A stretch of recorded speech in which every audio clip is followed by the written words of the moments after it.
Hey, what's happening? Welcome back, Mark's Garage channel. Got a few things going on today. We'll start with where we left off. We left off here in my last video, what a mess. This piece is shot, and I thought this piece and this piece were all one, but as I went and did my research online and was looking for replacement parts, this is like the inner hinge pocket, and this is the outer hinge pocket. I'm going to try to keep the outer hinge pocket. I'm going to try to patch this hole.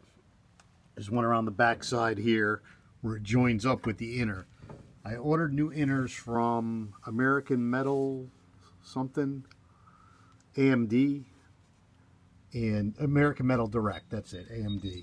And they had it very reasonably priced. I bought an inner and an outer. But before I cut that out, I think I want to put the floor pan in first. So this, when I go to replace it, has somewhere to land. And this floor pan, so I cut out all the rust, and it's a lot smaller than that whole entire floor pan that I need. So all I need is about up to here, here, and here to replace. And I'm going to make some measurements and cut it big and then grind it down to where I need it. And then the final thing I'm doing today, I watched Joe Sousa's video. He mentions me on his video, and he talked about not knocking the rust off first, and that's what happened here inside this A-pillar. I couldn't reach in with the wire wheel, so I just brushed on the acid, and then I'm brushing it off with a wire brush that I can reach in with. And I have some other power tools I can get in there with, and I just want to say, yeah, I see the difference. The dust just comes right off. And I'll probably put in, I got a round, like a cup with an extension that I could put in there and try to get that a little bit better, and then hit it by hand in the spots that I'm missing. So let's start out with, I think, the floor pan. I'm going to get my tape measure, make some measurements, and then cut it with the cutoff wheel. The thing to remember when I'm making these holes and making these cuts, everything is referenced from the mounting hole. So the mounting hole here on the frame, and the mounting hole here, which hasn't been cut yet, but there's an indentation. So the center of that hole and the center of this hole should line up. And then hopefully this corner matches perfectly on this corner where it belongs. So there's a little lip, hangs over here. It's going to hang down. It'll match up with the inner pillar when it arrives. Should be here next week. And then I only have to measure from here to there until that lines up. I'm going to keep this body line, even though there's a little bit of rust right there. I think I want to keep this body line. I'll make so my seam or weld will show here. I'm going to try to tuck it in under here. So I'll just keep shaving this back until it tucks underneath. It almost pains me to make this cut. I'm going to make a cut here, here, and here, and that's all I need of this little patch panel from this whole piece. So it really pains me not to use the whole thing, but you know, if you don't need it, you don't need it. As simple as that. And the other thing is, got my face shield on. You know what I noticed? I was at Harbor Freight today. These things are about 17 bucks at Harbor Freight. They don't sell a replacement face, the screen itself, to change the screen. You got to buy a whole new one, which is kind of silly, but you know, it is what it is. But I do need a new one. This one I can barely see through, it's so scratched up. So instead of making you guys listen to the whine of the grinding wheel trying to cut that metal, I figure I'd voice over about 2 minutes of that and tell you what else is going on. I did get a suggestion from Joe Sousa that I should put the door on after I get the A-pillar patched up. Just tack it in, then hang the door and make sure the alignment's proper with the gaps around the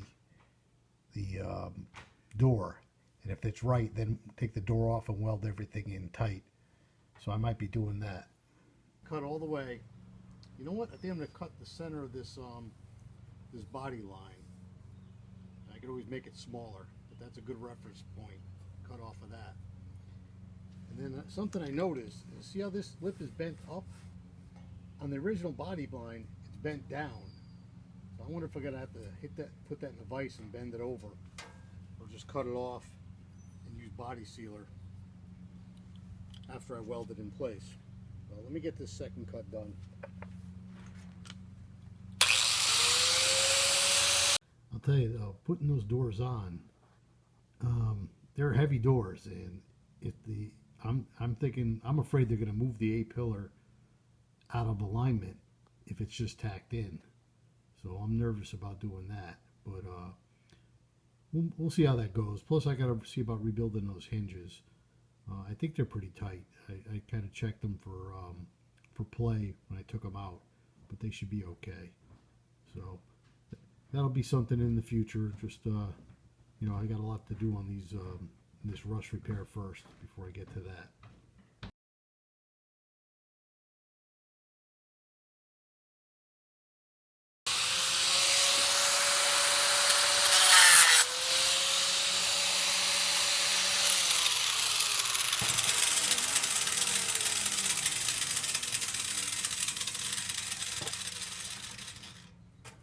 Got a little piece right there hanging on. There it is. There we go. Take this over to the truck and just see how it fits. See, I put a hole in the center. See if that centers up with the hole that's on the truck. Just bring the... So, this is supposed to go here, but this goes to tuck underneath. And of course, this is wider than I need it, so I'm going to cut it again. And you see, I need to remove a little more material over here, and I could either end up cutting straight up here or straight down. I think I'm going to leave this so the original body line's there. And you see, I was saying this sticks up, where on the original it bends down. So it wouldn't be surprised. I won't be surprised. You shouldn't be surprised when I flip this over and just bend it until it fits. Wouldn't be the first time I had to rework a body panel that I got aftermarket. I remember the inner kick plates of the 47. Just the curve was completely wrong. I just had to hammer the shit out of it. Actually cut it into pieces, hammered it right, and then welded it back together. So give me a second to get that situated. So I want to try to square up this corner a little bit. And see this curve cut here? I want to get this material out of there. Hopefully I can pull enough out where I can get a little bit of that floor to tuck under there. That's going to be the tricky part. But I tried getting in there with the cutoff wheel. It's just not, you know, it's just too tight. And this is where I drilled out the spot weld. So what I'd like to do, I'm going to try using the vibrating saw with a new blade, and it says for metal, BIM for metal. So we're going to give it a shot, see if it'll actually cut, and go from there.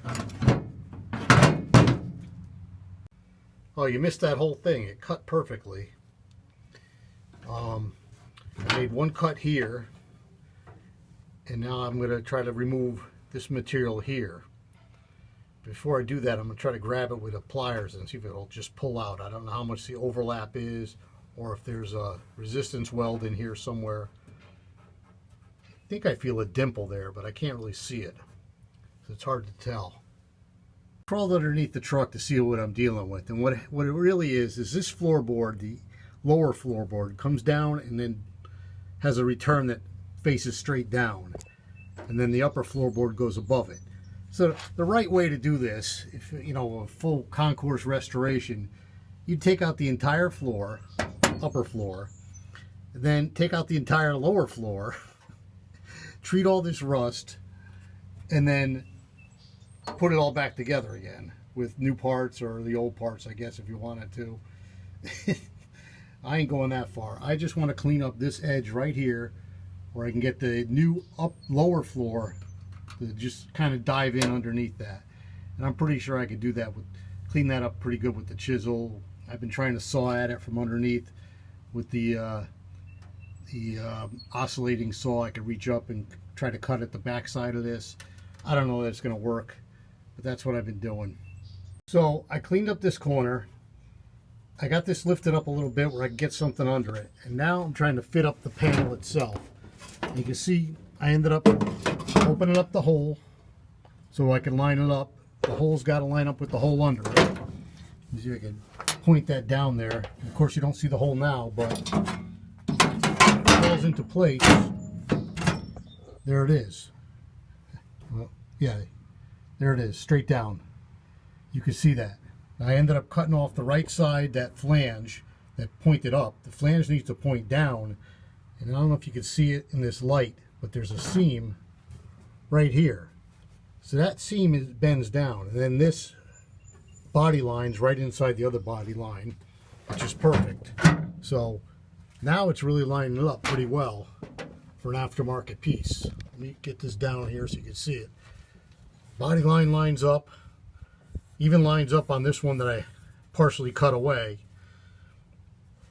The corner piece is right, the hole is right, so I need to make a trim on the left side so it fits, and then of course across the top it lines up with the cut I already made. Unless I want to go really crazy and cut it way up here, which I don't know why I would do that. But then this right side, I'll end up following that line and maybe either bending it down or cutting it off at that line and welding a piece that faces down. And when I take this away, you see it lines up. It would weld onto this with a spot weld or a resistance weld. And then that would also line up with the inner pocket piece that I plan on replacing. But I might not replace way up here because it's solid. I might just replace the lower part that's all rotted away. You know, just cut back until the metal's good. So we'll see about that. So that's a pretty darn good fit, if I do say so myself. Still got to do a few things. I can't figure out, and I will figure out, this goes under here while this goes over. So I got to figure out how to get one under while this is going over at the same time. I might have to pry this up a little higher or shave off some of this so it'll flip over. I think this piece here is like mold flash. I think I can grind that off, give me a little more room to work with. Like I said, I'll cut this short a little bit maybe, that might help. And then it'll drop right down on top of that. Then I got to make the cut at the top to match that. I'll probably recut this. I left enough where I could cut this straighter. Then, after all said and done, this little tab, you can see the gap there, it bends down